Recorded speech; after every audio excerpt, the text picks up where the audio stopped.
It's called Going to the Races, Almost Ready, and it's by Paula B. Hall. The judges particularly commented that they liked the foot in the shoe, as someone who is slightly tipsy will actually fall out of their shoe. They very much liked the vase, and the flowers, reminiscent of another painting whose name I've entirely forgotten, and also the fact that the artist's self-portrait, she's actually painting herself in her hat at the very time that she's also painting herself getting ready for the races. They really liked the real and the surreal in this painting. They loved the vividness of her dress. This is a painting called Ruth. It's by Anwan Keeling, and in fact Anwan's work has been in the exhibition before.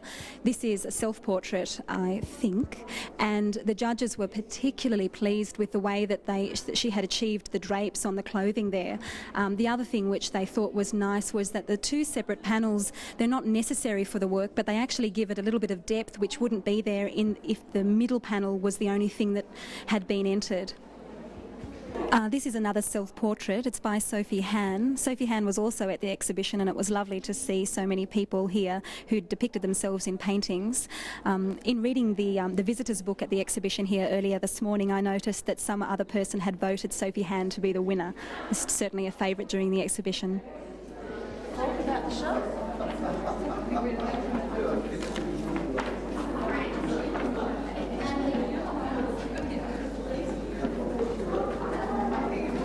This is a portrait by Yvette Pritchard. It's called Meredith Bergman in Office, and even before we knew that Meredith Bergman was going to be asked and would then agree to open the 1999 Portia Geach Memorial Exhibition, this had been selected by the judges. Yvette actually entered two works, both of which were portraits of Meredith Bergman, into the exhibition this year.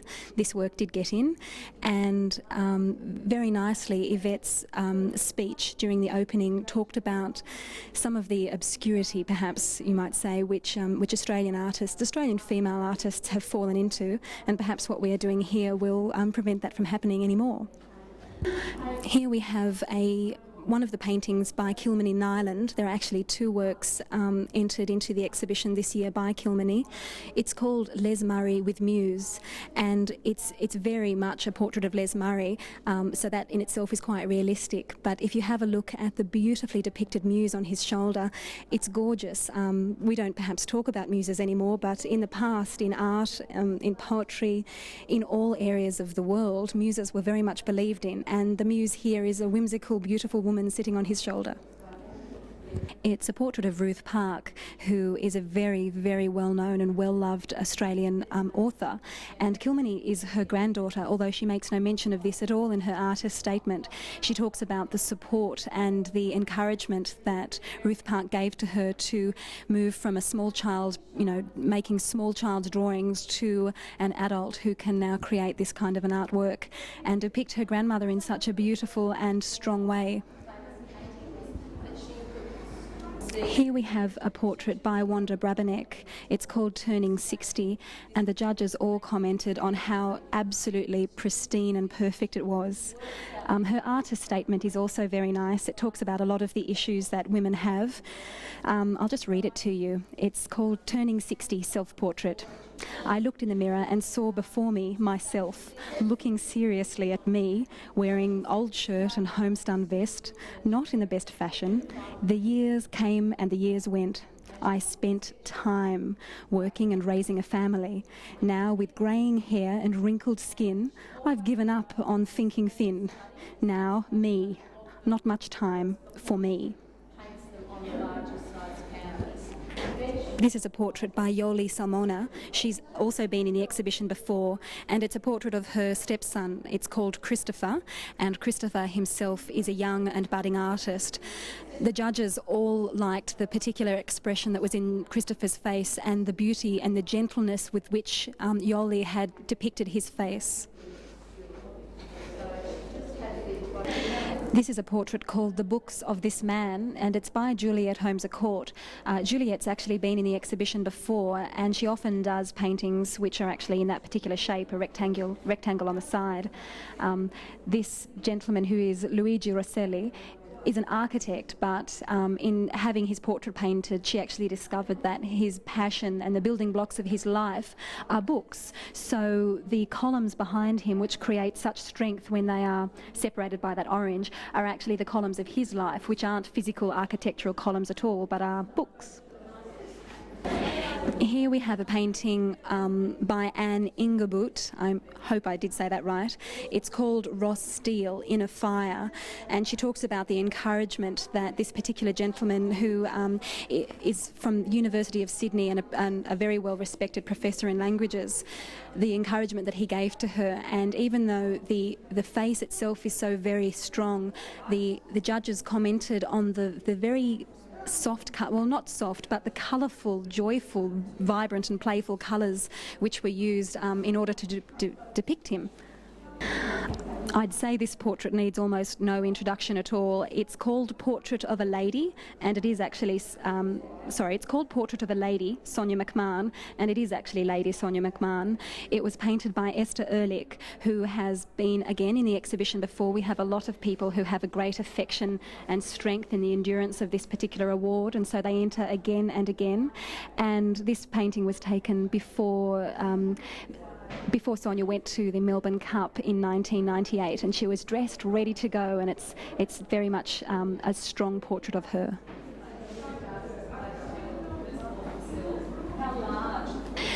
This is a painting by Kim Smith. It's called Robin Holt, and the judges commented on it for very many reasons. Number one, it's the portrait of a woman who is the managing director of, basically Vogue Australia, and they liked very much the style in which the painting had been done. And secondly, they loved the humorous and whimsical frame which was used, because if you read behind the white paint, you'll actually see that she's framed by Vogue, as so many women are actually framed and in fact create themselves out of portraits that they find in magazines and movies. So is this a woman who is in control of a magazine which does just that. This is a portrait called Portrait of a Man, and it's by Lisa Holtzel. It's actually my favourite in the entire exhibition. It's one of the very many smaller paintings which were entered this year. Before I'd read the artist's statement, I had two comments or two beliefs about what it could be. It was either someone committing suicide, or it was a person who had such abandon and a spontaneity in their life that he just jumped into water with his clothes on, and I loved the play of water on his face. Reading the artist's statement, I actually discovered that Lisa looked at the theme of losing oneself in the corporate world, and that's what she was depicting. So his tie and the fact that you can see he's still wearing a shirt. It's the loss of someone's identity when they have to identify them. This is a painting by Kay Keller. It's called Self-Portrait Family Launching Pad, and her artist statement actually talks about all of the different strengths and challenges in a woman's life, make her mother, wife, sister, lover, and all of the things, all of the burdens that she has. I don't know what the bird means though. This is a portrait by Lorna Hall. It's called Melissa, and it's actually the portrait of Melissa Jones, who is a journalist living in London at the moment, an Australian journalist, and who actually reports and is very interested in human rights. This is a portrait called Eva Cox, Social Currency. It's by Kim Spooner, and it's actually the winner of this year's Portia Geach Memorial Award. The Portia Geach is a non-acquisitive award of $18,000 this year. Eva Cox is a fantastic example of what Portia's Memorial Award is intended to look after and to commemorate, because she's a strong-willed feminist who is supportive of She teaches, so she's supportive of youth, and she's also supportive of feminism. This is a portrait by Marianne Coots, and it's one of the commended works also. It's called Self-Portrait as Myself, one of the two portraits which were commended by the judges this year. It's a portrait of the artist in her studio. But it only runs until Okay, action. Was work. It's called Tension Number 9, Self-Portrait. When she entered the work into the exhibition this year, when the work arrived at the judging venue, she actually had photos of other works as part of this series, and it was nice to see such a recognisable and characteristic style in painting. Her artist statement is actually very interesting, and she says that her works raise issues about the representation of women and the superficial nature of judgments made on personal and physical appearances. She says that we tend to evaluate people through their appearance, being prejudiced against people who look different. So she changed and stylised her face, and she painted a psychological portrait exploring representation on her own features, and her artist statement finishes with just one quote by Chris Reed, and the quote is, "We are reminded that image is so often manipulated, and thus we are manipulated." This is a painting called Self-Portrait, Artist and Model, and it's by Wendy Sharp, who's a very well-respected and well-loved artist in the scene. I remember a passing comment on the exhibition, on the opening of the exhibition. A gentleman walked past and he commented on the unnecessary depiction of the male form there, and I remember just thinking how many nude female paintings have we got in the world? You don't see too many like that, so I think 3 cheers to her. This is a painting called The Hoop, and it's by Rosemary Valadon. It's actually a part of a series of paintings where she has ironically depicted female forms in a childlike way. It's actually from a series called The Dolls, and the judges were very interested in the colour and movement. Wherever you look at this painting, from whatever angle, she always seems to be moving, and there's a maniacal and cheeky aspect to her face as she looks straight at you. This is a painting called Inferior Races, Self-Portrait on 4 Separate Occasions, and it's by Vivienne Dadour. In her artist statement, she talks about this being part of the migrant experience, and she is of a Lebanese background. I think I didn't make that one. Here we have a portrait by Amanda King. It's called Natalina Horta. Natalina actually came to the award function. She came with her minder because she couldn't speak English, and she was much, much smaller than I had imagined she would be. She was entranced to be here, and it's an example of a portrait which is very, very timely, because she's actually a person who has fled from Timor, and she's undergone awful things. She's seen family killed right in front of her, children killed right in front of her. In fact, I think 3 of her children are gone. This work is very typical of Amanda King's work. She entered 2 works this year. The judges particularly liked the face and the plaintive expression on the face. This is a painting by Janet Jones. It's simply called Lindsay Churchland. Lindsay is an artist himself, as you can see perhaps by the background that the artist has chosen for him. And the judges were particularly impressed with the depiction of his hands. I mean, hands themselves are always regarded as very hard things to paint, but it's wonderful, I think, that they were depicted so well here, because an artist is so reliant on his hands. Or her hands. Here we have a painting by Danelle Bergstrom. It's called Tom Uren, Life to Left. The judges loved the strength that was inherent in his direct gaze, and also in the posture that he's adopted here.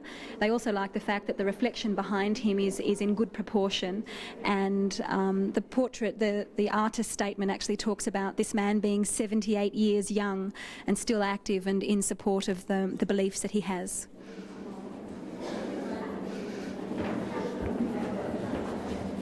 Here we have a neat bit of coincidence. It's a painting by Jackie Wilson. It's called Brenda Humble, My Mother, and Brenda Humble herself has actually won the Portia Geach in the past. Here we have a painting called Diana, Spied Upon by Freud. It's by Carolyn McKay Creasy, and actually 2 works were entered. The study of this particular work, which was about a 15th of the size, was entered as a separate work, and actually the judges decided that the larger portrait taken from the study was actually the better work for her. They liked the shadow, and they liked the expression, in fact, as Freud looks down from the portrait upon Diana, who is spied. What I'd like to do is to encourage you to enter the Portia Geach Memorial Award. The Portia Geach Memorial Award is an annual award. This year the prize was $18,000. Not that the prize is the most important thing, but it does buy a lot of canvases.